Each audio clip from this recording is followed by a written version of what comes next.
watchful exactly, more observing. He was tall and broad-built at the shoulders, his blazer immaculately tailored. Not quite the type to be living alone in a rented flat at this time of his life.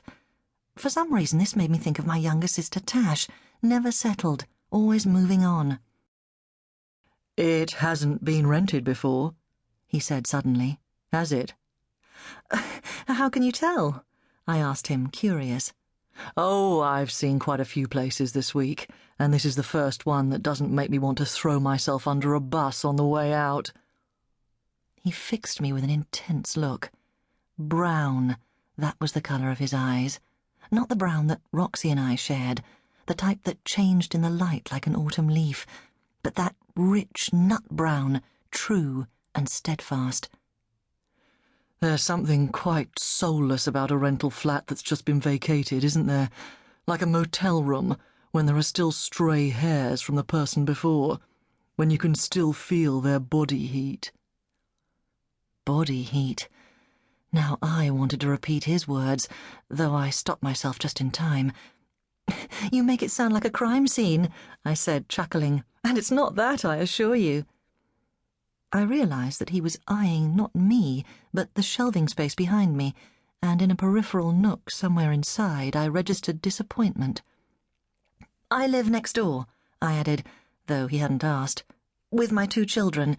It used to be all one flat, but we sectioned this bit off and gave it its own front door." He just blinked at this, as if to say, "We both have our bad luck stories, let's spare each other the details." For a second I forgot myself and allowed my eyes to transmit the message that I didn't want to be spared the details. I wanted to know, but he was already out of range. It was probably just as well. "Can I open a window?" He strolled across to one of the windows, reached for the brass lock and pulled up the lower sash. I assumed he wanted to check how much traffic noise we got up here. Not much, for we were right at the top of the building on the 5th floor, and waited as he closed it again and refastened the lock. He was the 6th person to come to view the front portion of my flat and consider renting it from me for £250 a week. Perhaps it was my distress at having had to bisect my home in this way, literally walling off 3 of the 9 rooms to create a separate apartment, that had made me a less than exuberant guide to the previous 5.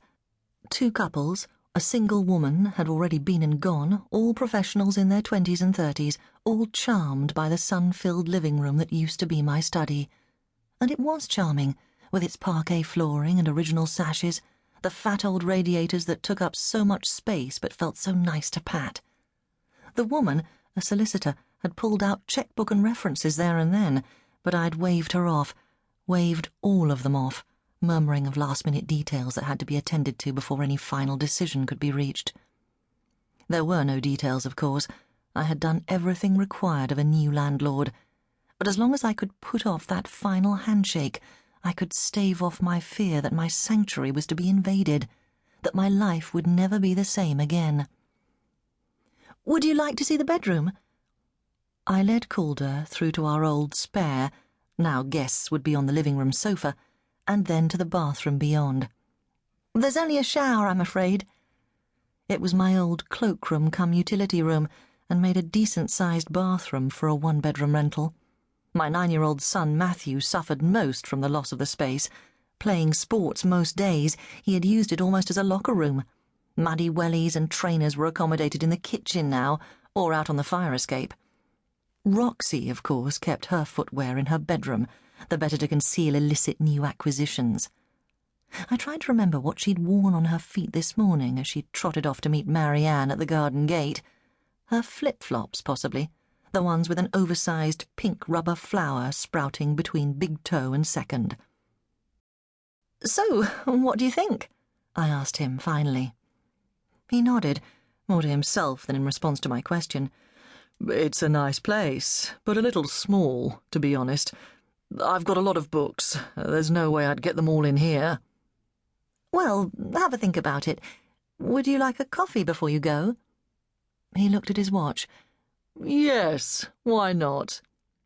I wondered where he was going next, where he had come from.